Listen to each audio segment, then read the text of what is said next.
হেলে দুলে চলছে 3 চাকার যান, ঝুঁকিতে চালক ও যাত্রী। গ্রামীণ জনপদের অধিকাংশ সড়কের এমন দশা, অভিযোগ দিয়েও মিলছে না প্রতিকার। মাদারীপুর সদর উপজেলার মধ্য পেয়ারপুরের লিলির ব্রিজ থেকে তপেল সর্দারের বাড়ি পর্যন্ত 3 কিলোমিটার সড়কের পুরোটাই এখন মরণ ফাঁদ। 1.5 যুগ আগে ইটের সোলিং দিয়ে নির্মাণ করা সড়কটি খানাখন্দে ভরা, ইট ছড়ে সৃষ্টি হয়েছে গর্ত।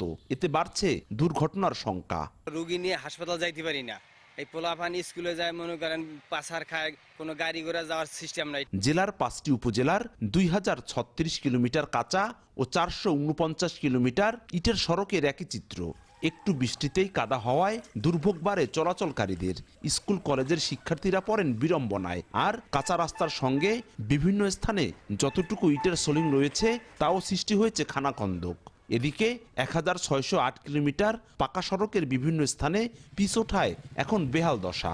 এলাকাবাসীর অভিযোগ, একাধিকবার সংশ্লিষ্ট দপ্তরকে বিষয়টি জানালেও নেওয়া হয়নি ব্যবস্থা। এতে ক্ষুব্ধ যাত্রী চালক, পথচারী ও স্থানীয় জনপ্রতিনিধি।